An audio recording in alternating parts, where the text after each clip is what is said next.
কি করতে হবে, কিভাবে করতে হবে, কিভাবে চলবে গোটা প্রক্রিয়া। মঙ্গলবার ভোটার তালিকার বিশেষ সংশোধন সংক্রান্ত প্রশিক্ষণে উঠে এলো এমনই একাধিক বিষয় নিয়ে আলোচনা। সম্প্রতি জাতীয় নির্বাচন কমিশন জানিয়ে দিয়েছে 30শে সেপ্টেম্বরের মধ্যে ভোটার তালিকার বিশেষ সংশোধন সংক্রান্ত যাবতীয় প্রস্তুতি সেরে ফেলতে হবে।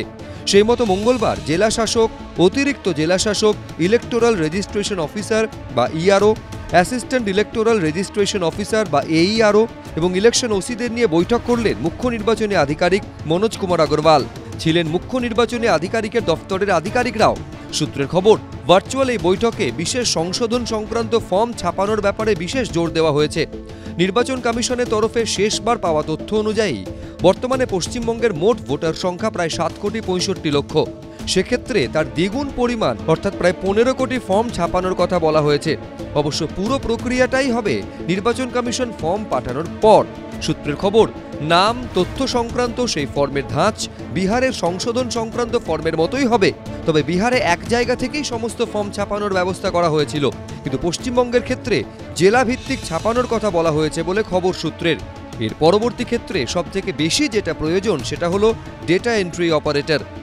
নির্বাচন কমিশনের বাংলায় এসআইআর ঘোষণা শুধুমাত্র সময়ের অপেক্ষা। তার আগে সিও দপ্তর থেকে শুরু হয়ে গেল আগাম এসআইআর ট্রেনিং। তবে এই মুহূর্তে সবথেকে মাথা ব্যথার কারণ ডেটা এন্ট্রি অপারেটরের অভাব।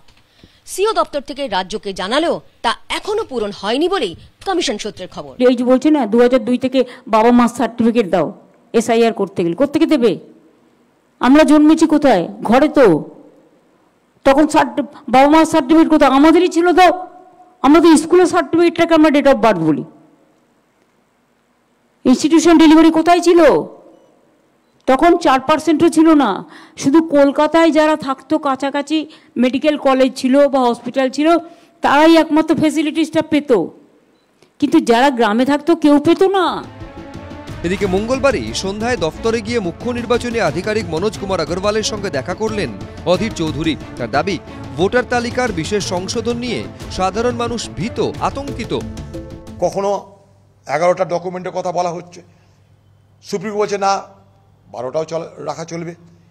আবার ব্যাখ্যা আসছে যে না, যে 12টা ডকুমেন্ট আধার সেটা শুধুমাত্র বিহারের জন্য প্রযোজ্য।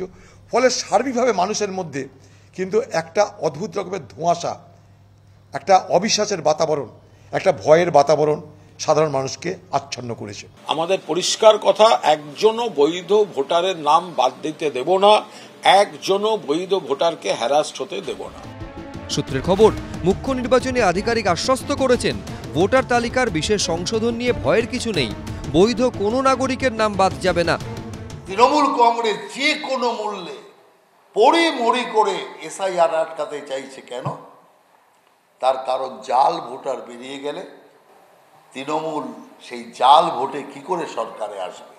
সেই কারণে তৃণমূলের লড়াই হচ্ছে জাল ভোটার বাঁচাও লড়াই, আর ইলেকশন কমিশনের লড়াই হচ্ছে জাল ভোটার তারাও লড়াই। অতএব সেই লড়াই জিতবে। এ সপ্তাহে রাজ্যে আসার কথা রাজ্যের দায়িত্বপ্রাপ্ত ডেপুটি ইলেকশন কমিশনারের। সূত্রের খবর, 21 ও 22শে সেপ্টেম্বরের মধ্যে বুথ লেভেল অফিসারদের ট্রেনিংও সম্পূর্ণ হয়ে যাবে। রুমা পাল, কৃষ্ণেন্দু অধিকারী, দীপক ঘোষ, এবিপি আনন্দ।